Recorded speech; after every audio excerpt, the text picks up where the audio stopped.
Baik, bismillahirrahmanirrahim. Assalamualaikum warahmatullahi wabarakatuh. Waalaikumsalam warahmatullahi wabarakatuh. How are you all?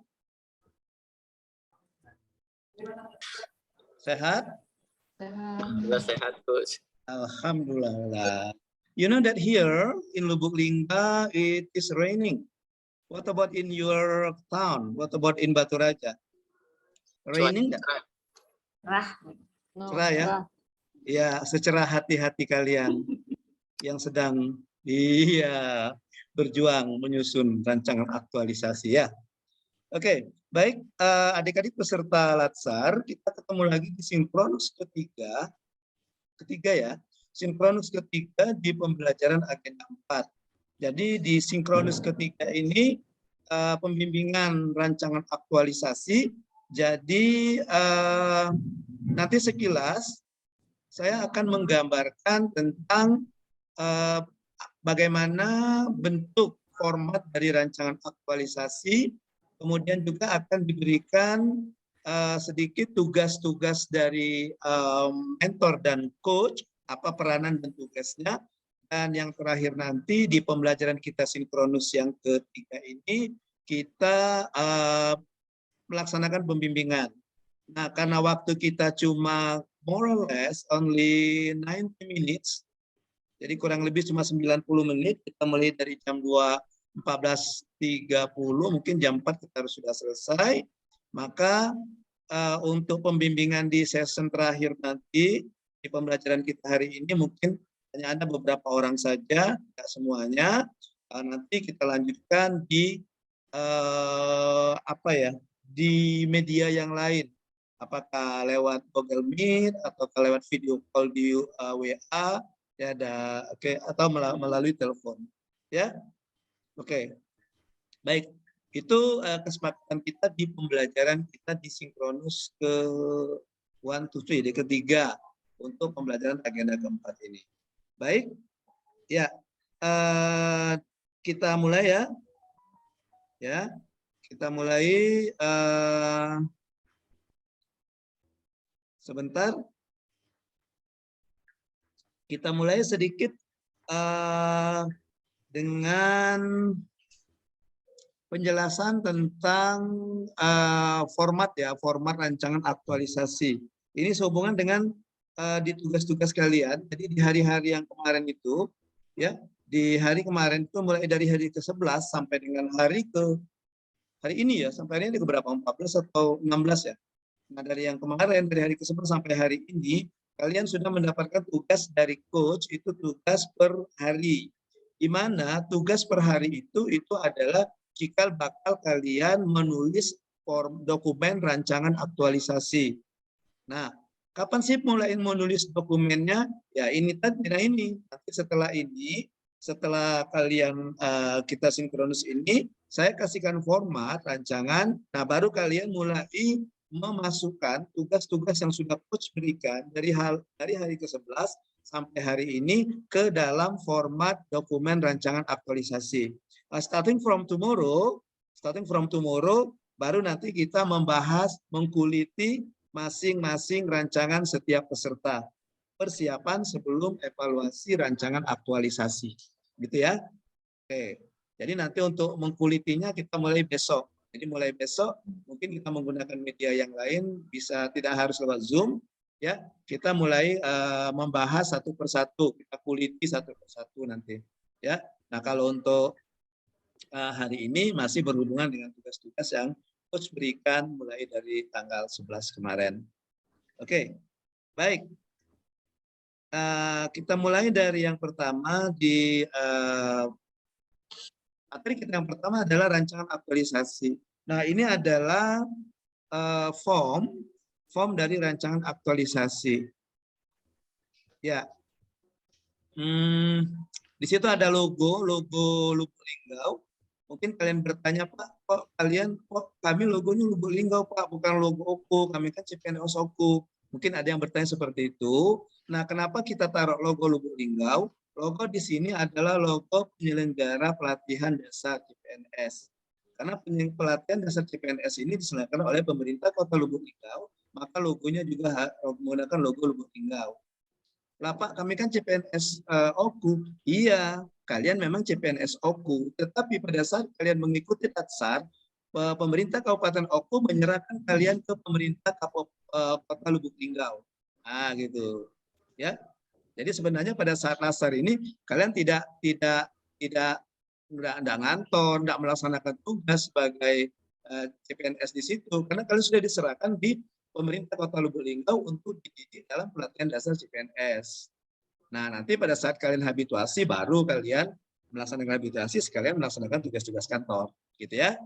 Nah, itu filosofinya kenapa logonya itu logo OKU. Mungkin kalau ada yang bertanya, Pak, logonya logo Linggau, kok logonya logo Linggau, bukan ini, gitu ya. Oke, baik. Kemudian di bawahnya ada rancangan aktualisasi, ada pelatihan dasar CPNS, Angkatan 4 tahun 2002, judul. Nah, jadi kalian merumuskan judul itu bisa kalian ambil merupakan pernyataan positif dari atau kebalikan dari isu bisa. Jadi kalau misalnya isu kalian masih rendahnya pemahaman aparatur tentang analisis jabatan, seperti itu misalnya, maka kalian judulnya dibalik, masih rendah, kebalikannya meningkatkan, maka peningkatan pemahaman aparatur. Nah, seperti itu. Bisa seperti itu. Nah, judul yang bagus itu kalian ada isu yang dimasukkan, fokus dari isu, dan juga ada inovasinya di situ. Nah, inovasi bisa kalian letakkan di belakang, bisa letakkan di depan. Kalau kalian letakkan di belakang, maka gunakan kata melalui. Misalnya, peningkatan pemahaman bla bla bla melalui apa. Nah, tapi kalau kalian letakkan di depan bisa juga, tapi gunakan kata untuk. Boleh. Ini saran saya saja. Kalian bebas berkreasi nanti. Jadi misalnya, pemanfaatan teknologi informasi untuk meningkatkan apa. Nah, gitu. Ya. Nah, seperti itu. Jadi makanya tugas pertama dari coach itu adalah isu. Karena isu itu intinya dari situ. Ya, kalian akan mendapatkan judul, akan merumuskan kegiatan, merumuskan tahapan, itu akarnya dari isu. Ibaratnya kalau pohon, isu itu akar. Nah, isu itu akar. Ya. Oke. Nah, batang itu ibaratnya sama dengan kira-kira gagasan kreatifnya apa. Nah, gagasan kreatifnya apa? Kalian masukkan ke dalam ranting besar. Ranting besar itu kegiatan. Masing-masing ranting besar nanti akan ada ranting kecil. Nah, ranting kecil itu tahapan kegiatan. Nah, kira-kira seperti itu. Kalau kita ambil, kita analogikan dengan pohon. Kayak gitu ya. Kemudian disusun oleh nama, NIP, jabatan. Jabatan kalian di formasi CPNS-nya ya, sebagai apa gitu ya. Ya, gitu sebagai apa. Kemudian instansi atau unit kerjanya, sebenarnya instansi itu pemerintah daerah ya. Tempat kami kerja itu namanya unit kerja. Di bawahnya pemerintah Kota Lubuk Linggau, Badan Kepegawaian dan Pengembangan Sumber Daya Manusia tahun 2020 ini. Sorry ini 2022 ya. Ya, 2022. Oke. Kayaknya coach belum bisa move on dari 21 dan 22 ya. Iya. Oke, gitu ya. Nah, kenapa di sini tadi saya ulang kembali, kenapa di sini di bawahnya pemerintah Kota Lubuk Linggau, karena kalian ini adalah ini adalah lembaga penyelenggara pelatihan. Ya. Oke. Kemudian ada lembar persetujuan, kayaknya ini sudah bisa, ini bisa diisi sendiri ya. Nah, lembar persetujuan, tanggal persetujuan itu nanti pada saat kalian disetujui oleh mentor dan coach. Nah, kalau coach biasanya menyetujuinya itu sehari sebelum seminar. Kalian seminar rancangan hari apa? Tanggal berapa? Hari Kamis, coach. Hari Kamis tanggal 29. Ya, maka dia biasanya coach itu menandatangani lembar persetujuannya di tanggal 28 sehari sebelum itu. Ya. Oke. Ini nama coach. Ya, ini nanti nama mentornya dibuat seperti di sini. Ya, NIP-nya, ini ada NIP-nya. Nah, kemudian nanti yang ini dikosongkan saja. Ini kalian isi setelah kalian melakukan seminar. Penguji kita sudah tahu kalian ya? Sudah ya? Di ini kan dari apa? Di LMS sudah dituliskan ya. Penguji kita Ibu Dr. Anda saat ini Yuningsi MSI ya. Ya, itu WI Oku itu, orang Batu Raja itu. Ya, ya, namanya Ibu Satinem. Jangan kalian salah tulis. Nanti kalian tulis Inem. Kalau kalian tulis Inem terpaksa Pak tambah pelayan seksi. Oke. Ya, namanya Satinem Yuningsi kalau nggak salah. Ini ada kata pengantar. Ini hanya pelengkap. Ini hanya apa?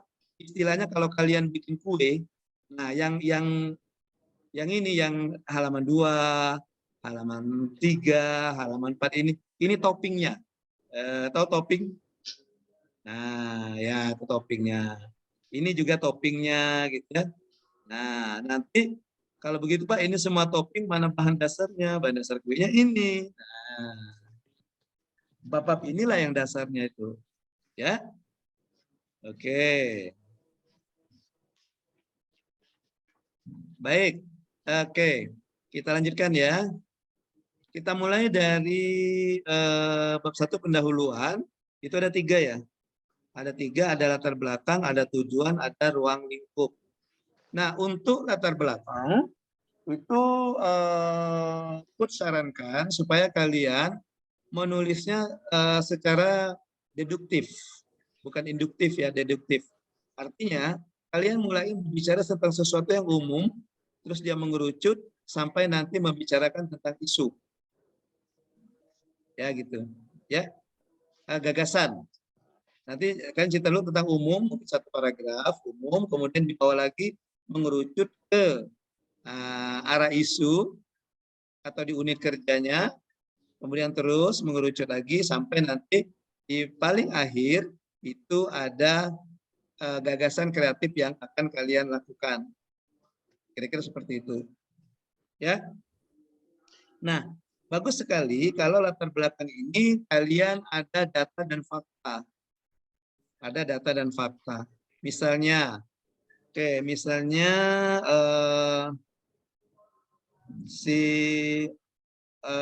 siapa tadi? Dr. Aryo misalnya.